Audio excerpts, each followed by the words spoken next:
Hello, everybody. Welcome back to Deep in the Heart of Texas 4 H, the official Texas 4 H podcast. We have got a real treat for you guys today. It is National 4 H Week. The theme is Beyond Ready. And boy, do we have someone who can really tell us how 4 H can make you beyond ready for whatever you choose to do in life. So, introducing our guest today, Neel Martinez. Cody, how are you? I am good. Thank you for having me. Thanks for being here. So, where are you and what's the weather like where you are? I am in Goliad, Texas, so South Texas, and actually it's a little cool today, but it is going to be super hot later. Oh, yeah. I like get up in the mornings right now and walk out, put jackets on my kids, and I'm like, oh, it's so nice. And then we're sweating by the afternoon. Yes, I'm just prepared to sweat. Yeah, yeah. Well, like I said, we are so excited to have you with us today so that we can learn about you and about your experience in 4 H and your story in agriculture and what you're doing now. And so, most people know this, but for the few who may not, Cody is the owner of Wandering Maverick Boutique. And it's a very successful boutique that really has some unique items. And so, if you haven't checked that out, we'll give you the links that you should go check it out later on in this podcast. But before we get there, Cody, tell us about yourself. You told us you live in Goliad, but just tell us, what else you do, who you are. Yes. So, like Kelly said, my name is Kodye Neel Martinez. I reside in South Texas. I'm a multi generation agriculturalist. I grew up on a large commercial cow calf operation. When I was growing up, I was highly involved in the Texas 4 H program. And then I was also involved in FFA. I showed steers, heifers, and lambs. I did livestock judging competitively. And now I went to Texas A&M University. I graduated in 2021 with a poultry science degree. And now my husband and our 8-month-old little boy reside back in Goliad, Texas, where we run Wandering Maverick Boutique full time. And then we just launched WM Screen Printing and Apparel. So we are now doing bulk orders for chapters, schools, clubs, everything like that. That's so cool. I hadn't heard about that second business that you just launched. So is that for strictly just FFA chapters or can other people utilize that? We are nationally FFA licensed. We are still working on our 4 H licensing, but we pretty much do any bulk orders, breeders, schools, organizations, sports. So we launched this new business for us personally when we go to shows to create bulk orders, but now we have the machine and the space and the team. So we decided to expand. That's awesome. Yeah, we'll have to check that out for sure. So you have a successful boutique, you now have a successful screen printing business. You grew up in agriculture in many different facets. Um, how did 4-H prepare you for all of those many different things that you're doing? Also just the person that you want to be now, and then maybe some of the things you did in the past, like when you went to A&M. How did 4-H prepare you for those things that were lying beyond high school? Absolutely. So I'll kind of share a little bit about my 4-H story. I was a little bit different when I was in grade school, I was actually a grade ahead. So when I was in third grade, I was only 7 years old. So I couldn't start 4-H until I was in fourth grade. I had a steer. I started livestock judging. I have to say, that's what we did a ton. We were gone almost every weekend livestock judging. So we did that. And then once I got to high school, I started getting involved with the Texas Youth Livestock Ambassador Program. I did my short course in Lubbock. I attended Advocacy Academy. I went to the Uruguay Argentina trip. And then I was also the 2016-2017 Texas 4 H Council president. So I think all of those with 4 H, there's just so many ways that it prepares you. I think specifically, I came from a small town. So, one, I was able to have the networking and connection.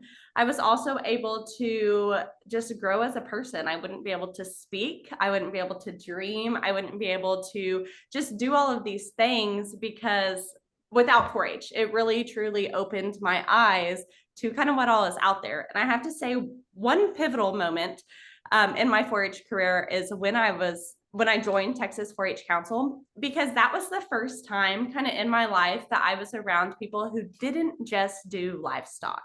I was a cattle girl. I did livestock judging, but once I joined Texas 4-H Council, it was people who were really big in public speaking or the fashion show, and really be able to see all the different industries in agriculture and how it doesn't have to just be cattle or pigs or farming. And I think that's something now that I try to translate into our business today, because so many things are involved in agriculture and you don't necessarily have to have the traditional path.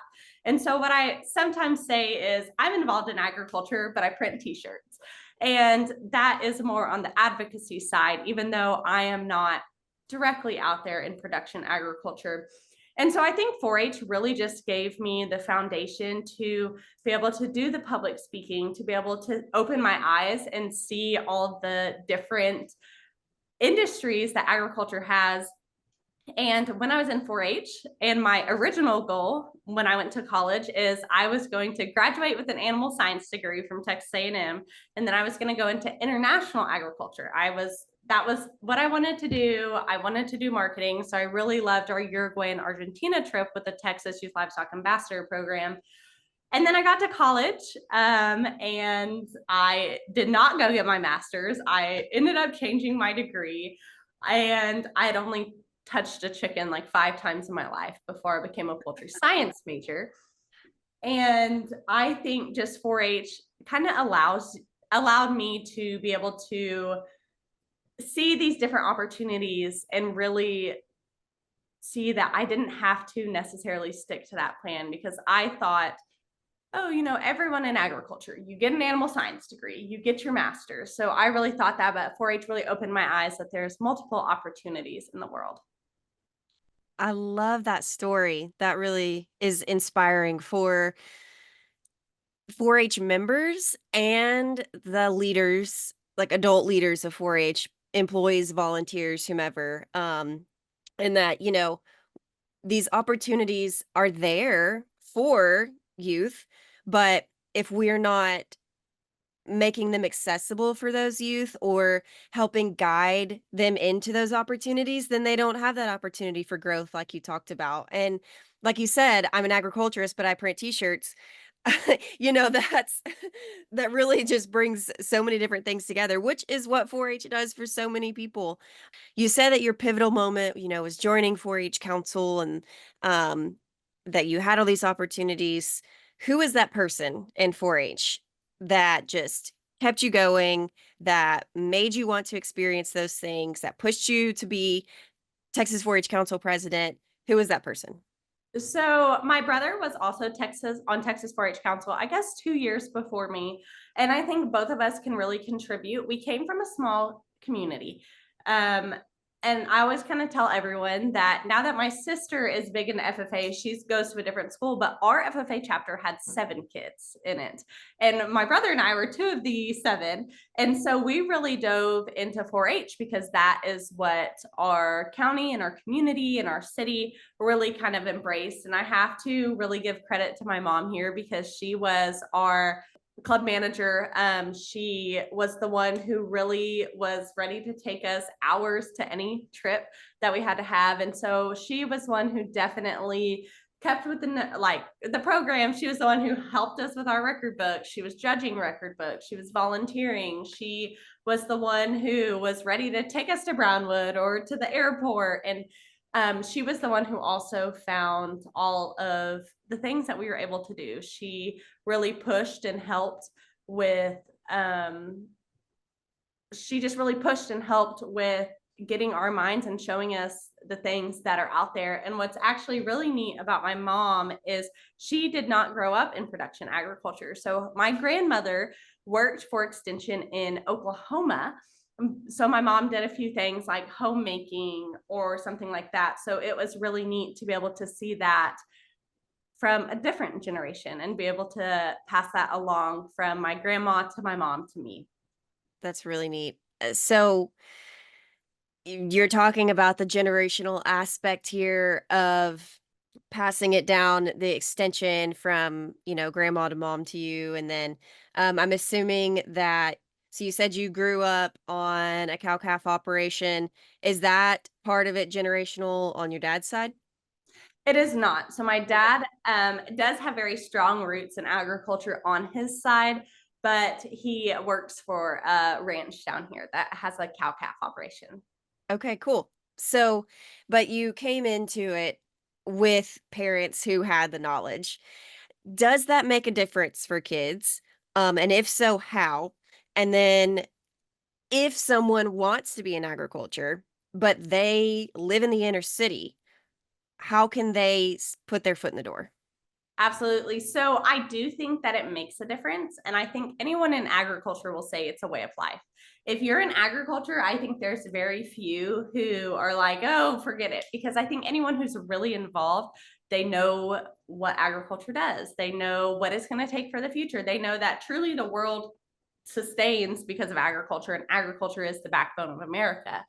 But I say all of this that not to discourage anyone who doesn't have agricultural roots, because it is more than a welcoming community, and it is more than we want people to join. We want to get more people in agriculture. We want to be able to advocate. And I think a lot of Texas 4-H will kind of show when you go and advocate at local majors, at schools during National 4-H Week, when you are at the county shows and the majors, and you're able to talk to those who don't have the hands-on experience. So I would really just recommend, if somebody is listening and they want to get involved, ask questions.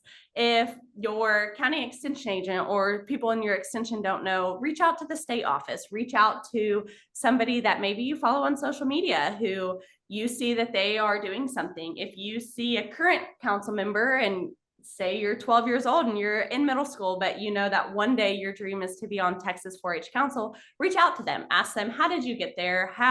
What are the steps? How can I prepare myself? I also think another thing to kind of include to those is the wonderful scholarship programs that Texas 4-H has to offer. I know, thanks to Texas 4-H and my involvement with Texas 4-H and just the leader and the person and the skills that it provided me, is I was able to go to college debt free. So I think that is huge for those who were listening, that there are so many opportunities out there, and just keep asking questions, because I promise you the right people will not get annoyed, because people in agriculture want to see other people in agriculture succeed. I love that so much. That's wonderful. It's great, great advice and inspiration for our youth who are currently in the program. So you have a 4-H and FFA background, heavily involved in both. So can kids today do both, or do they have to pick one? You can absolutely join both 4-H and FFA. I think I actually was thinking about this the other day, and I wonder if there's a statistic, and it's when we attended the state fair banquet with my sister, because my sister is a Texas FFA state officer. And we were able to attend State Fair of Texas Ag Awareness Day banquet with them. And I did that banquet in 2016, but on the 4-H side of things. So we were able to kind of talk about the differences and see. Um, I would actually love to know the percentage of members in 4-H and FFA that kind of overlap in Texas, because I saw in the Texas 4-H video, and correct me if I'm wrong, there's 550,000 Texas 4-H members, I believe is what I saw. And so I think it's absolutely, you can do both. I think both organizations offer wonderful things for students, and it's not a competition. People in 4-H and FFA want to see you succeed. And if there are people who are listening who make it a competition of, oh, you can do only 4-H, not FFA, it's not truly what these organizations are about. And so I would just encourage those who maybe, because I know there's been instances, and I had some friends who they were basically told they had to choose between 4-H and FFA, and they were able to push back and say, no, like both organizations are good. We are wanting to make it work out. And so they were able to get their adult leaders in both organizations to be able to make it work out where kids succeed in both. So I absolutely think join both. I think the opportunities are wonderful. I think there's different opportunities that you can get from each organization. And I think really both of them highly contributed to the person I am today.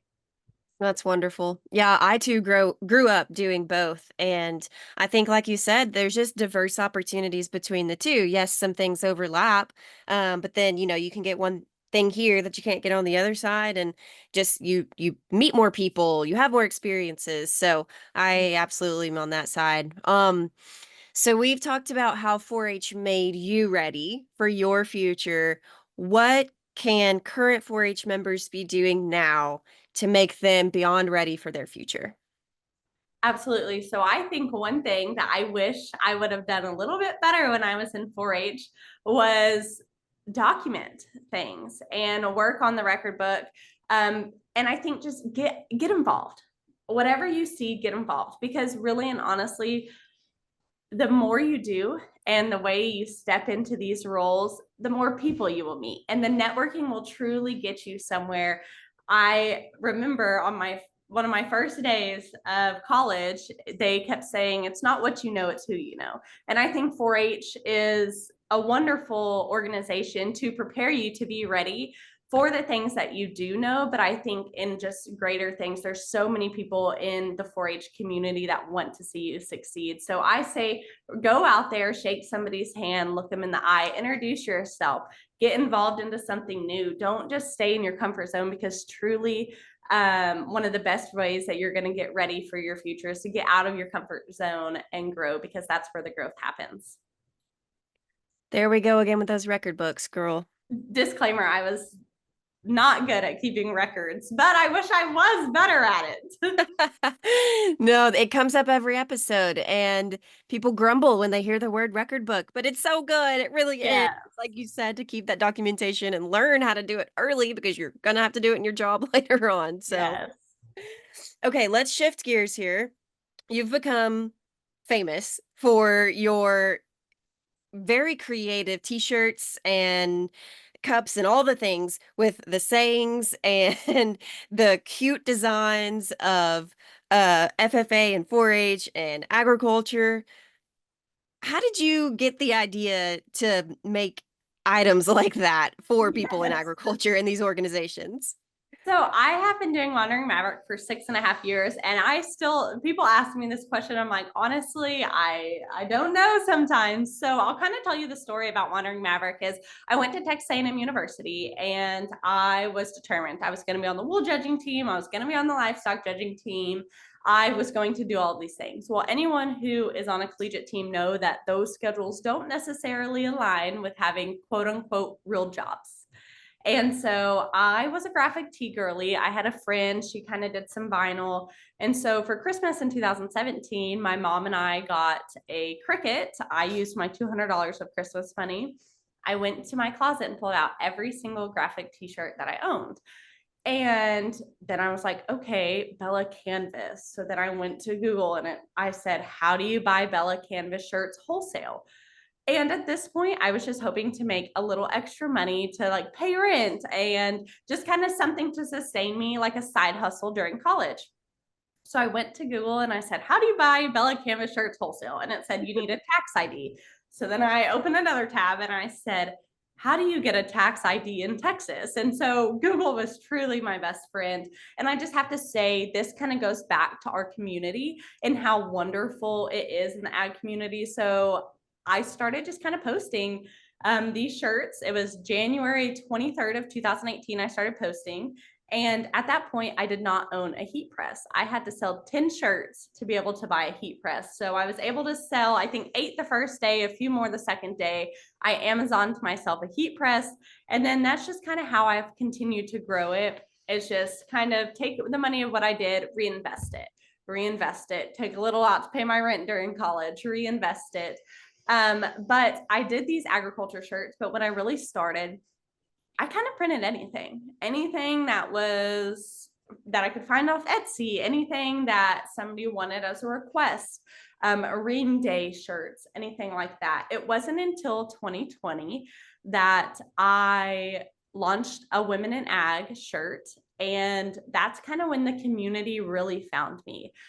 And it was during this time I was doing an internship with a large pharmaceutical company. And I just really realized agriculture and women in agriculture. And I started having that kind of passion burn inside of me and question. And I remember during my internship, we had mock interviews, and I was being interviewed for a fake job. And the lady who was interviewing me, she was 28, 29. She was head of the cattle side. And at the end of the interview, she asked, "Do you have any questions for me?" And I said, "Yes, ma'am. This doesn't pretend to the job that I was fake applying for." But I said, "As a young woman in agriculture, what are the challenges that you face?" And she said she still walks into board meetings where people think that she is the intern and she Mhm. is actually the head one. And so that just really got me thinking on how many people face this and kind of the community, because truly and honestly, especially young women, I think that there's so many things. I really do think that the story in women in agriculture has recently changed. And in Texas, for example, the majority of ag teachers are females now. And I know that was a huge shift from even when I was in high school, there was a lot of male ag teachers. And so that was in 2020 when I started to go to agriculture. And then I realized that our motto at WMB wanted to be supporting women in agriculture, advocating for agriculture, and then supporting agriculture education. And those are just three things that I really feel close and passionate to me. So, like I said, I was a graphic tee girly. So then I just started making it as little elevator type situation shirts. And so I've had multiple stories. I had one, she was like, "I was at my local gas station and the cashier asked me, 'What does teach AG mean?'" And then I was able to explain to them, "I'm the local agriculture teacher." I had one um, brand rep tell me that they wore a shirt to the DFW airport that said like "Eat Beef" or "Support Local Cattle Producers," and they were able to talk to somebody. They asked them a question about their shirt, and so it's really just a conversation starter. But also, everybody wears t-shirts. Everybody has t-shirts in their closet, so you don't have to be too fancy or anything like that. So that's just a little bit of kind of my story and how I got there. That's so fun. Oh, yes, we love the graphic tees. It's such a vibe right now, the graphic tees. And to have cute ones that talk about agriculture, even better. Even better. Okay, so where do people go to shop or follow on social media? What can they buy? Anything to keep our eyes on?